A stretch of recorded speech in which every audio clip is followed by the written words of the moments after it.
LoreWarrior campaign. Primary forces committed to the Babylon campaign. Clan Cloud Cobra cluster. Commander Khan Wyndham Khatib. Sarkhan Rafe Kardan. Led by a former SLDF chaplain and an admiral, Clan Cloud Cobra represented quite the dichotomy to their fellow clansmen. Their warriors were skilled, but they also possessed a spirituality that no other clan had, and many looked down upon. That same spirituality, with no one particular faith claiming any early predominance amongst the warriors, let them easily bond with the Babylonians they would liberate, many of whom had turned to religion to help cope with their harsh reality. A full half of Clan Cloud Cobra were aerospace pilots, putting them on par with the Snow Ravens as the most heavily aerospace skewed of the clans. Their aerospace strength made them a deadly force to be reckoned with, but also provided the invasion force with the valuable aerial intelligence they needed to select their targets. On the other hand, their relatively small ground force meant they often had to either limit their advances or coordinate with another clan to capture their targets. Clan Coyote cluster. Commanders Khan Dana Kufal, Sarkhan Caesar Jericho. Clan Coyote was the heavy-hitting power assigned to Babylon, concentrating the most heavy and assault-class battlemechs on planet within their ranks. That fact, coupled with Khan Dana Kufal's status as a member of the Ilkhan Nicholas Kerensky's inner circle, by virtue of her close relationship with Andrei Kerensky, and especially with her habit of promoting her own interpretations of clan customs and Nicholas's decrees upon her own warriors, as well as others, put the Coyotes at odds with the other three clans from the start. Clan Ice Hellion cluster. Commanders Khan Stephen Cage, Sarkhan Lucius Moore. The exact opposite of the Coyotes in almost every way, Clan Ice Hellion was a fast, light organisation that the other clans typically attempted to use as their reconnaissance force throughout the Babylon campaign. Of course, they looked at themselves as the obvious vanguard for any attack as well as the quick response force needed in any campaign. Babylon would provide them precious few opportunities to fill these roles, though their speed ultimately gave them more opportunities for battle than any other clan on the world. Clan Seafox cluster. Commanders Khan David Kalasa and Sarkhan Diane Sennett. Outfitted with very much a cavalry unit, Clan Seafox was probably the least specialised on Babylon. With above average speed and not insignificant firepower, the Seafoxes were a part of each of the few major operations on planet. Their rather pragmatic views, sometimes liberal interpretations of clan law, and occasional myopic tactical vision put them regularly at odds with their fellow clan members, especially the Coyotes. On the other hand, the skills they would later develop into a true specialisation gave them the jump-start they would need in the years following the conclusion of Operation Klondike. Babylon. From space, Babylon is an unmistakably beautiful world. Bright yellows and greens offset deep blues and reds, while many masses of white, just the slightest tinge of blue, circle the world in counterpoint. Babylon seemed an appropriate name to those who first laid eyes on it, and in fact it was, once one could overcome its outward environmental hostility. Huge deserts dominate its 5 major landmasses, the product of what some clan scientists believe was a massive meteor strike millions of years prior that radically altered the face of the world as well as its climate.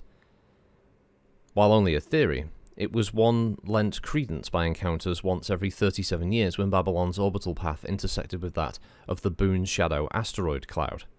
The last occurrence was 9 years earlier, which saw a rain of meteors reach the surface. At least one town was struck and burned to the ground, killing dozens.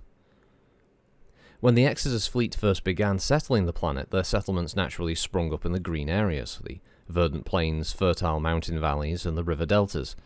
As the settlers explored and learned more about their new home, they also took to the deserts and to the mountains where they began extracting Babylon's rich resources. But the world also possessed a native strain of bacteria that proved quite deadly to human life, one that took the best efforts of Kerensky's fleet to bring under control. The Exodus civil war, of course, took its toll on Babylon. There were no strong leaders left on the planet at the outset of the war. The SLDF forces that remained behind splintered and joined the dozens and dozens of factions that would arise.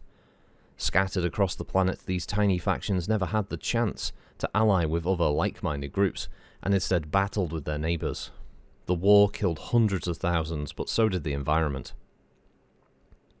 The Babylon that the clans returned to was just a shattered remnant of the bustling world they'd left just 2 decades earlier. No one power ever achieved any sort of predominance on the world. In fact, independent towns were the rule rather than the exception. Many of them had nothing more than a sheriff, an old soldier, oftentimes armed with nothing more than a rifle or an old vehicle. Only a very few cities possessed any real military power. Babylon was, simply put, a ghost world. At least to the clan planners. Most of the settlements were undetectable even from orbit until detailed imagery could again be produced, which left the 4 invading clans with less of an invasion plan and more of a brief outline. The Khans themselves would have to develop the specifics on the fly, agreeing upon the best course of action and then working in concert to pacify the world, especially as each of the 4 clans possessed a certain specialization that would require them to work together to overcome any truly powerful opponents. And therein lay the genesis of the most significant problems they would face on-world. The 4 Horsemen. While there were no obvious major powers on Babylon, there were a number of larger cities, each with some military strength on display. The 4 clans' leaders agreed that their first move would be to crush the strongest of the Babylonian powers with an overwhelming force meant to cow the rest of the planet. From there, they would each set out and pacify different sectors, coming together only for joint operations that a single clan couldn't handle alone. That, of course, was a strategy of compromise and ego, but with no one Khan placed in overall command, it was one that had to do. The choice of initial targets was unanimous, however. Kamlan, clearly the strongest militarily, and with one of the larger population centres on the planet. That would also bring the invasion force to Babylon's largest and most populated continent, giving each clan the most opportunity for glory. Each Khan, of course, gave their fellow clan leaders words of advice prior to landing. Khan Kufal extolled the virtues of honourable combat, an ideal that would eventually become cemented within clan tradition as Zelbringen. Khan Kalasa countered with tactics meant to overwhelm and destroy their enemies, supported in part by Khan Cage's favour for quick and decisive action. Khan Khatib, a soldier chaplain, reminded them that their mission was to deliver the less fortunate souls left behind from their horrific existences, so they could become part of the Chosen. While each accepted the words that rang truest to their chosen course of action, none accepted and took to heart the advice of all 3 of their fellow Khans. Blitzkrieg. Nestled within a valley deep within the Snaefell Mountains on the southwestern reaches of Solaf, Kamlan grew quickly in the days after colonization thanks to the bountiful farming lands and nearby rich mineral deposits. It also served as a ready crossroads between the interior continent, the mountain communities, and the rich coastal regions to the north and south. Civil war had obviously hurt the city tremendously, but it still remained the clear cultural, economic, and military leader on the planet. All 4 clans grounded in nearby valleys and formed up to march on the city, no doubt an imposing sight. Personal journals confirm the various clan remembrances which say in part the Chosen sallied forth 10 kilometres wide as one. Some 20 kilometres then from the city, Khan Kufal's Coyotes began transmitting in the open on all available frequencies a challenge and a warning. We the clans, the warriors of Kerensky, surrender and accept the generosity of Ilkhan Nicholas Kerensky. If you oppose us, you will feel the cold steel reserved for traitors. That announcement, coupled with the obvious nearby landings of so many combat dropships, gave the Kamlan militia more than enough time to mobilise, as well as call in reinforcements. Taking up positions within their many defensive works, common infantry easily bogged down the advancing wall of mechs, giving their mech and armour formations the time they needed to strike from the city. Moreover, an artillery battery within the city kept up a near constant and extremely accurate barrage against the clans, at least until a flight of Cloud Cobra fighters silenced them for good. Their opponent was skilled and determined, but the Kamlan defenders alone couldn't halt the clan advance. What could, however, was the appearance of reinforcements approaching the city from all sides. Cloud Cobra pilots first spotted strong incoming enemy forces from the southeast, threatening the grounded dropships of both the Cobra and Ice Hellions. Those 2 clans broke off from the Kamlan assault to blunt the expected counterattack.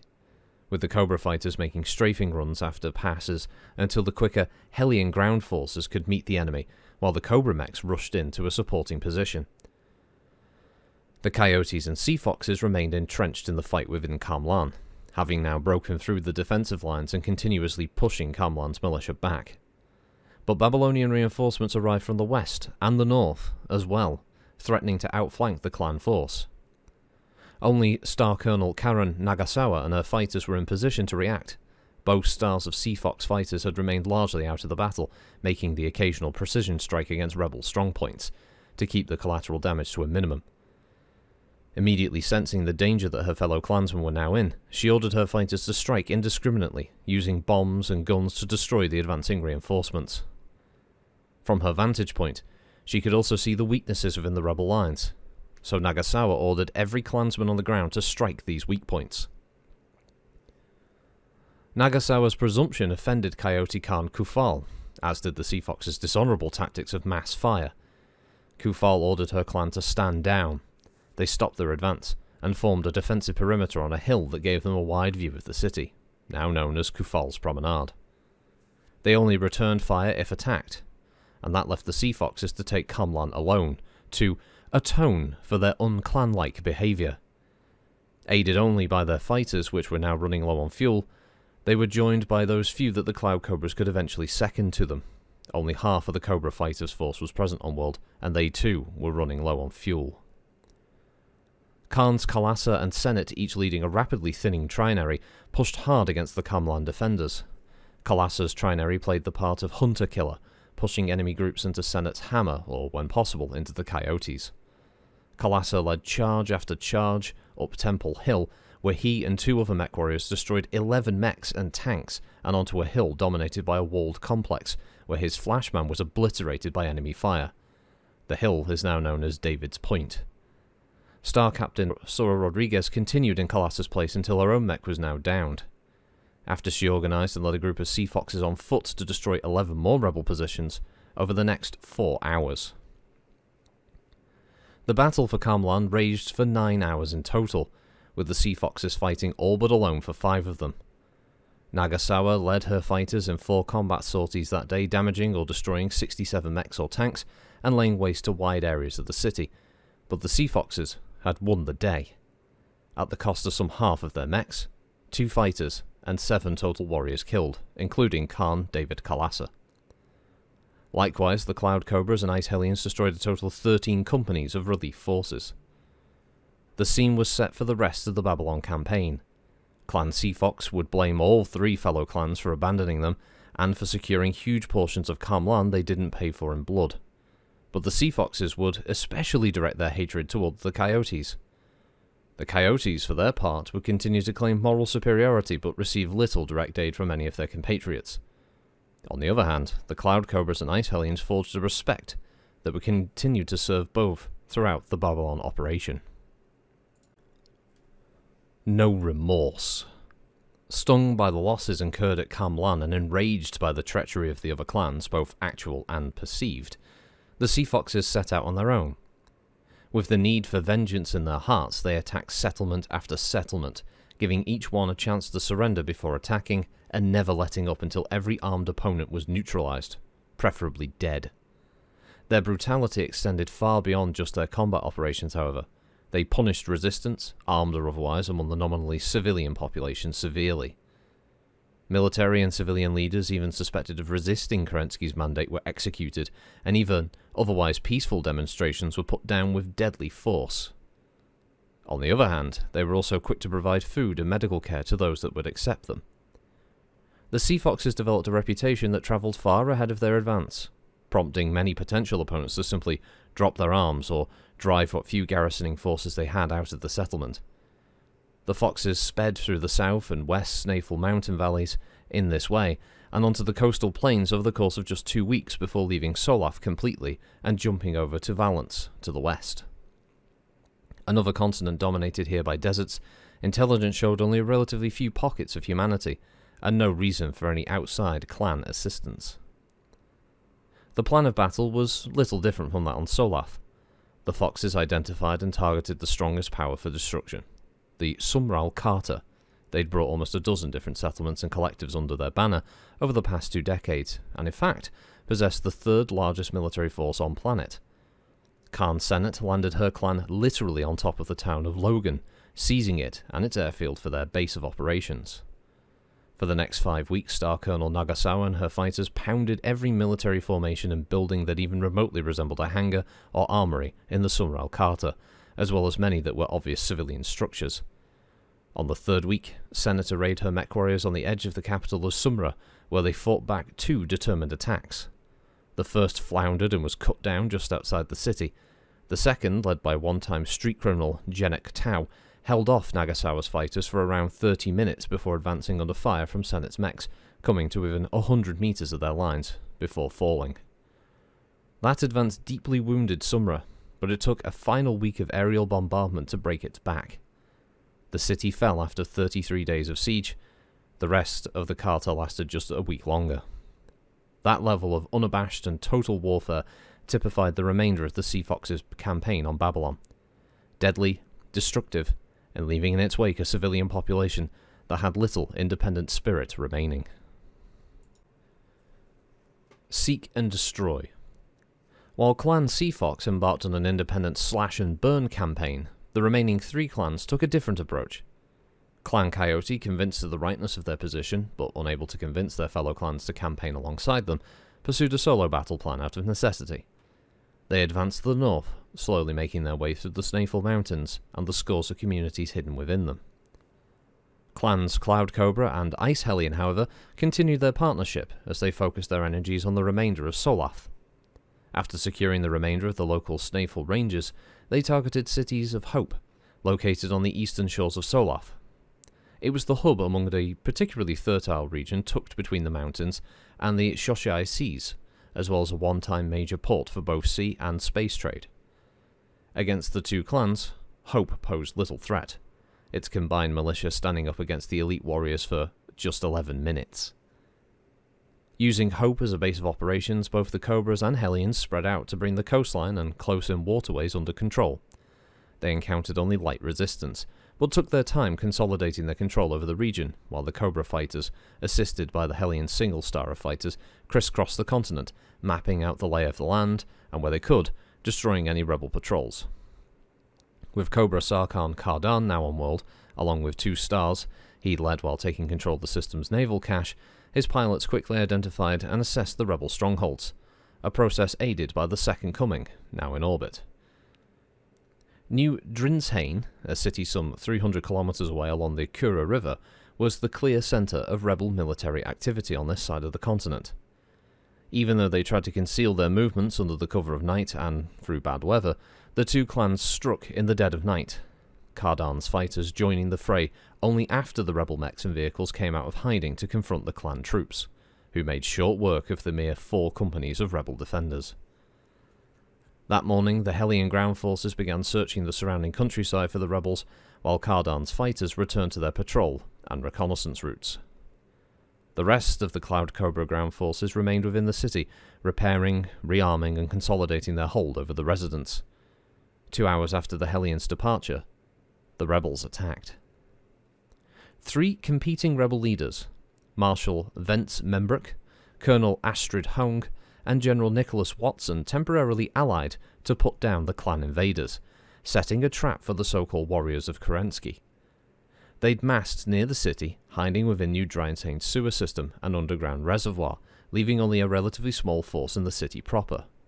With more than half of the clan ground forces hours away and their fighter cover otherwise engaged, they poured out of the sewers and struck hard. The Cobras on the ground were taken by complete surprise, but transitioned quickly to a defensive posture and called in their support. 1 star of fighters on patrol pounced on the rebels within minutes, but there was little that just 5 fighters and 20 mechs could do against more than a regiment of mechs and tanks, supported by hundreds and hundreds of trained infantry, at times among a throng of thousands of citizens. The Cobra fighters flew low and slow, making their every strafing pass count, but that in turn proved deadly and costly for them, the rebels ultimately destroying all 5 fighters. Sarkhan Kardan's relief fighters were on station within 20 minutes, while the Hellions entered the city 20 minutes after that. The rebels still outnumbered and outmassed the clans, but they possessed neither the skill nor the teamwork of their opponents. Continuous devastating strafing runs broke the rebel cohesion, allowing the Hellions and the fighters to pick them apart piecemeal.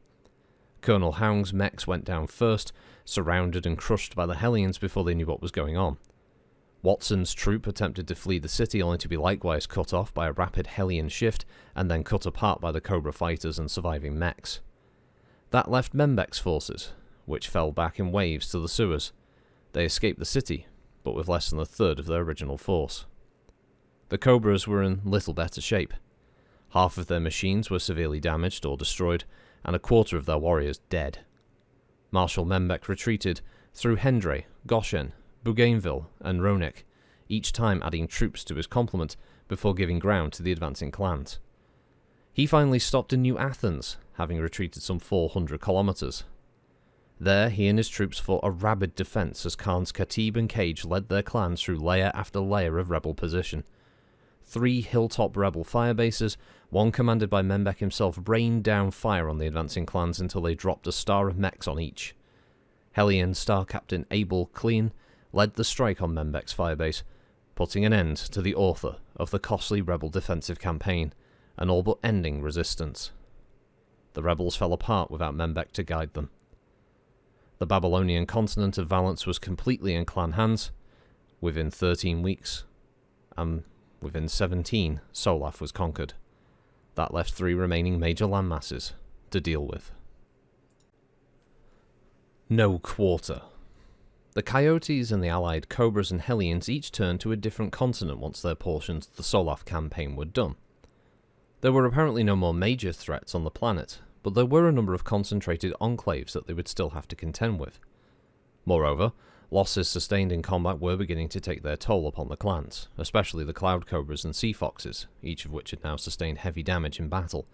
The Ice Hellions were little better. Only the Coyotes, with their sheer mass, were still fully operational, having dipped into their modest reserves only a few times to replace losses. Down by the seaside.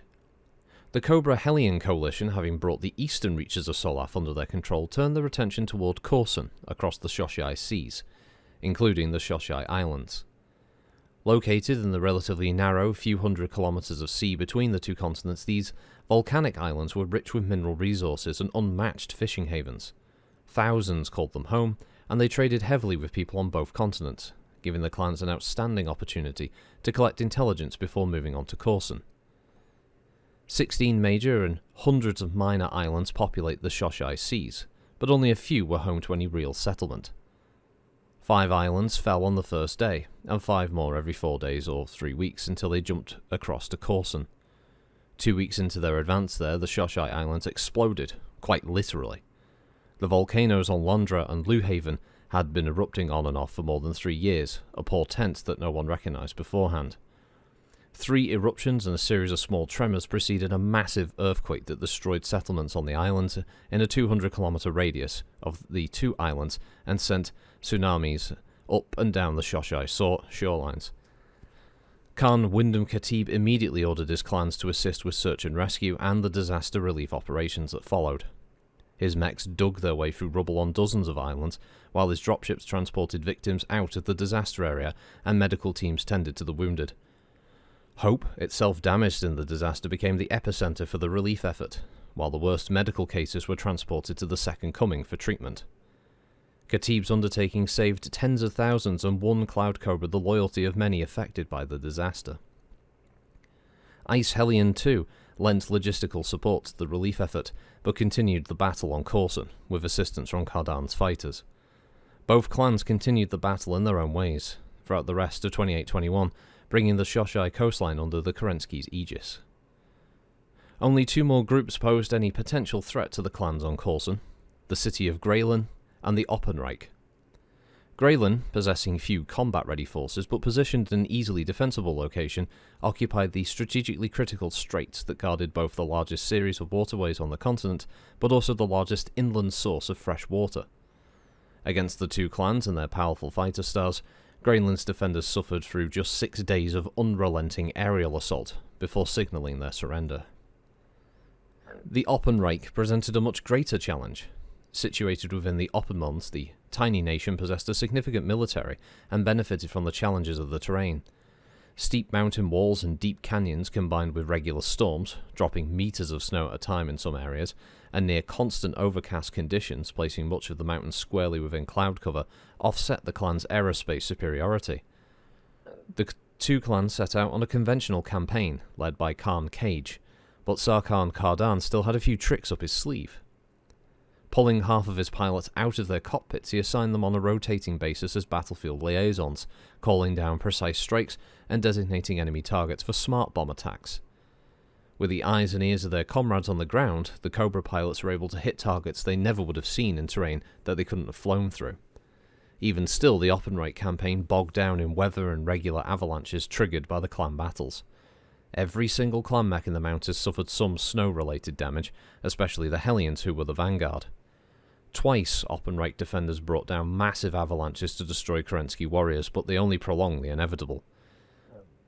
Only 2 clan warriors would perish in these avalanches, which also killed more than 100 Babylonians, including the architect of the defensive campaign, former SLDF Sergeant Chang Harms. The Oppenreich would officially fall in March 2822, with the rest of Courson following soon thereafter. Over the hills. The continent of Abyssinia offered few opportunities for glory and even fewer resources for the clans. But with Coyote completing their operations in Solaf last, Khan Dana Kufal had no other option open for her warriors. There were, however, a handful of major settlements that they could target, most located well above the frost line of the mountainous continent to protect their residents from the world's potentially deadly bacteria. Kufal broke her clan into 3 prongs, the first 2 commanded by her and her Sarkhan, with the third under the command of Star Captain Garrick Chernikov. Each commander advanced through the mountains and foothills, bringing dozens of tiny settlements under the Coyote mantle, coming together only for coordinated operations against Leiden and Pannomia, the largest cities on the southern half of the continent.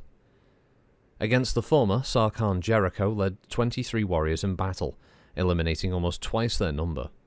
In the case of the latter, Khan Kufal committed only 17 Coyotes to the battle, winning both the bid and the city, though only after a battle both bloody and protracted. Star Captain Chernikov never expected a fate to deliver him a feat greater than those accomplished by his Khans. Celebration Day. As the Coyotes repaired and refitted following their battle in and around Pannomia, which left 4 mech stars in tatters, Chernikov received a message from the city of Versailles, his clan's next major target.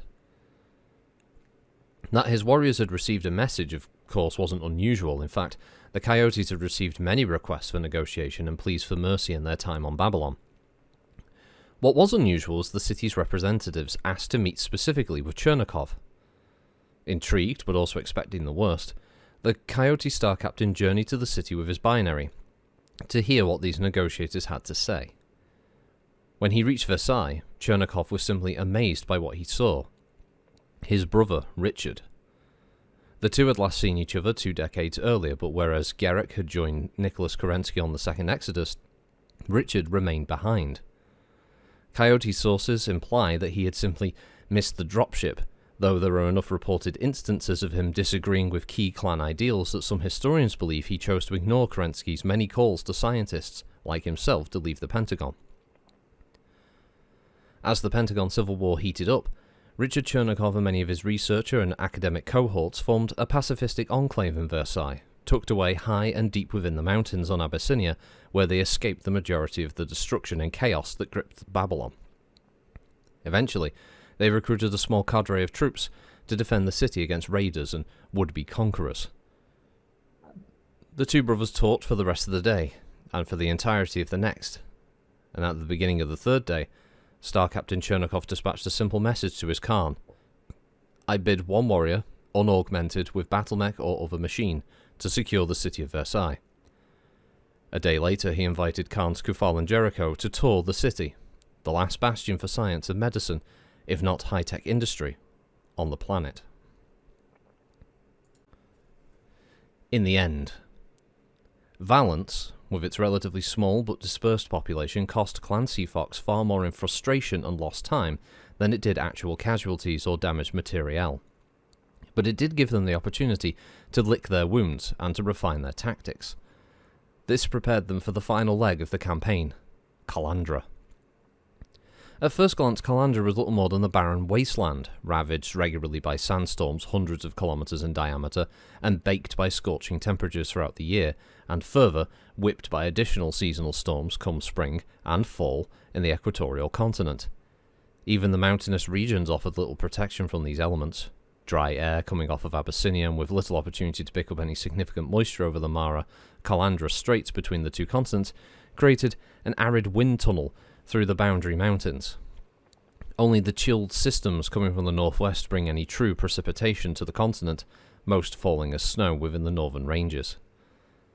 As inhospitable as Calandra looks, it does offer some unique and valuable resources, the most valuable of which are its many tiny, scattered oases, more specifically, the flora native to these oases. The so-called flowers of life were the key ingredient in medicines used to combat Babylon's deadly native bacteria, and thus valuable commodities. Even more so because they bloomed only once or twice a year for just a few short days or weeks. A surprisingly large population lived in the Calandra deserts as nomads, following the native Talassi herds as they almost preternaturally skirted the storms that blew across Calandra, often burying the oases beneath the sand until they could spring back up. A smaller but no less hardy number of people secreted themselves within the mountains. War paint. The Calandra mountain people, mostly hailing from Free World's Leaguers who travelled with Kerensky, originally built towns and camps in the mountains, mining and farming the few hardy plants that could still grow within these arid regions. They also helped the SLDF build a brine cache in their mountains, and after the younger Kerensky's withdrawal, took charge of that cache and its contents. By the time Khan's Senate sea foxes came calling, the mountain people had lost or traded away most of the material that they'd taken charge of after the Exodus, and, as spread out as they were, their many small settlements were in no position to provide mutual support against any invaders. The foxes had to adjust their tactics somewhat, as Nagasawa's fighters were of little use within the mountain canyons, but they nonetheless continued to use siege tactics. That worked well for them for the first few weeks, but soon enough they met an enemy for which they were unprepared. Coming out of the deserts to aid their mountain-bound brethren, the Calandra nomads soon proved to be a significant threat to Senate's clan warriors. Prior to the Civil War and the Second Exodus, the new Babylonian population built several cities within the Calandra deserts, but without constant upkeep and the aid of Star League technology, those cities simply disappeared into the sands. That left untold thousands to likewise disappear into those same sands, taking with them everything they needed to survive on a daily basis. They hid away in protected caches, only those things that they couldn't keep with them. They hunted and herded to provide most of the food they needed, moving from one oasis to another to gather and rest. They were also the healthiest and hardiest people on the planet, thanks to the products of these oases. And not only did they possess battle mechs, they were more than willing to use them. By the fourth week of the campaign on Calandra, nearly every nomad tribe had heard news of these clan invaders. 2 chieftains stepped up to lead the nomads in a guerrilla war against Senate's sea foxes, Yadir Nosov and Luciana Bede. The nomads used hit-and-run tactics to great success, singling out 1 or 2 clan warriors at a time, leaving behind a crippled or destroyed machine before fading back into the desert. These first raids came as they prepared to move on the town of Barents, and ultimately pulled the clan forces in 2 different directions. Their siege was ultimately successful, but at a cost much higher than originally expected. Worse, nearly a company of Barents' troops were able to flee, disappearing into the mountains and deserts. Worst of all, the clan warriors and technicians found their mechanical breakdowns were happening at a rate 5 times higher than normal, and that even regular maintenance was taking 3 times as long to complete, all because of sand and debris and contamination. Senate and her warriors continued their campaign, treading more cautiously than before, but continued to suffer from the predations of the nomads, who would seemingly appear and disappear at will. A less hardened and conditioned foe would likely have broken in the face of these attacks. The clan warriors, however, grew more and more frustrated. The solution to the nomad problem was months in coming, and came from a wholly unexpected direction. Nagasawa's fighters proved as ineffective in the Nomad campaign as in the Mountain campaign, but they did give Sea Fox scientists ready access to information they weren't able to otherwise collect themselves. It was a chance meeting between a weather forecaster and a zoologist that brought the clan a possible answer to their problem. The two scientists happened to be tracking herd movements in the desert and noticed a correlation with nomadic tribe movement. When she heard of that discovery, Star Colonel Nagasawa launched the mission that would ultimately bring an end to the nomad problem. She used her fighters to keep tabs on tribal movement, now that they knew what they were looking for, and direct 2 dedicated hunter-killer stars to hit the nomads on their own turf. Chief Nosov withdrew his nomad fighters to help guard their tribe from the clansmen, and most of Bede's force likewise dissolved, freeing up the bulk of Clan Sea Fox to alternate between taking mountain people settlements and making the occasional lightning strike against the nomads. Countdown. Once the Sea Foxes forced the Calandra nomads into a defensive posture, it became a matter of time before Senate and her warriors consolidated their hold on the continent. By the beginning of March 2822, the mountain settlements had fallen, or at least had ceased being a threat, and the Foxes could concentrate entirely upon the nomads. Less than 3 weeks later, they captured one of the nomad caches, their secret weapon in their campaign, and that all but signalled the end of the nomads. Each tribe, of course, had dozens of their own caches scattered around the desert where they could keep food, water, clothing, and other essential survival items stocked away in case of need. There were, however, only a few large enough to handle battle mechs, and the massive amount of repairs and other maintenance required to keep them operational in a desert environment. Inside the captured Urge cache, the Foxes found not only a complement of nomad mechs, they found a map to 7 more caches. The Sea Foxes spent just 4 more weeks hunting down the nomads, 9 days of which they spent hunkered down waiting for sandstorms to pass. Luciana Bede's rebel force put up one last valiant effort at the Nugo cache, but unable to dictate either terrain or weather, fell to the massed Sea Fox mech and fighter complement. From that point on, it was just a matter of cleaning up the few scattered rebels remaining. Aftermath. Babylon was a tough fight, no matter which perspective one takes to look at it.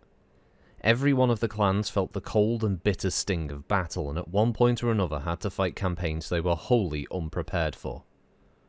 The citizens of the world suffered greatly at the hands of the invaders, who took from them perhaps the most freedoms experienced by any of the Pentagon Civil War survivors. It shouldn't be a surprise, then, that the people of Babylon required the most effort on the part of the clans, and took the longest to incorporate into Kerensky's society. Once Kerensky allowed the 20 clans to truly begin accepting deserving citizens into their ranks, especially the warrior ranks, the process became easier. Nevertheless, the world's independence streak did not die quickly, or easily. And of course, it was years before the 4 clans assigned to the world felt confident that they had found all of the Babylonians that either lived in the world's rough wastes or had fled to them. On the other hand, each of the 4 Babylonian clans profited greatly from the world's many riches, though not until years after Klondike's conclusion. It wasn't long before the world became an industrial centre, and with that began to grow with leaps and bounds. Babylon Campaign side note: Witch Hunt. In the winter of 2821 and 2822, Clan Sea Fox warriors began to recount to each other many tall tales and fantastic stories from their experiences in the deserts and mountains of Calandra, and like any good soldiers, they happily retold those again and again when in the company of fellow warriors from other clans, adding their own spins and yarns to create legends that would permeate the warrior caste for years to come. The legend of the Calandra Witch certainly comes from the days when the Babylonian desert nomads had begun their retaliatory attacks on the Sea Foxes.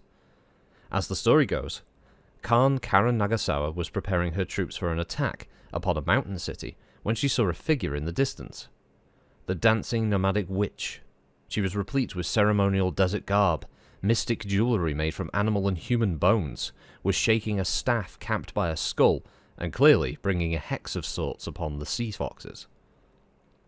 Suddenly, the figure disappeared in a swirling cloud of dust, only to be replaced by a battered thunderbolt, decorated with human skulls and bones, which led an Ostol and Hunchback in an attack. They disabled 2 clan mechs, dragging one back into the desert before the rest of the Sea Fox warriors could come to their assistance. All 4 mechs disappeared into another dust devil, with the image of the witch briefly visible before also vanishing. The Calandra witch made numerous appearances during the first months of 2822, accounting for anywhere between a dozen and 23 clan warriors and their mechs, though apparently most of the warriors wandered back to their camps from the desert. The bodies of a few, however, were found tied to stakes outside their camps, headless. Like any good legend, it may be a good story, but it's very short on logic or fact. For instance, Nagasawa wasn't yet Khan, and the witch was apparently responsible for single-handedly destroying 25 to 50% of Clan Sea Fox's cluster. Nevertheless, it's a legend founded in fact. There was a sand camouflage thunderbolt in multiple nomad raids, its mech warrior also apparently was quite skilled, and the nomads on foot would often shake their fists in defiance or sheer frustration, though without the addition of human or animal skeleton items, unless one counts the levers that they wore. Nevertheless, the legend lives on to today. The witch was seen on and off during the Golden Century, but after so much inter-clan battling these last few years, the witch has come back with a vengeance, still sporting an apparently indestructible thunderbolt. The witch has apparently destroyed 19 mechs to date, and 3 points of elementals, in just 10 years.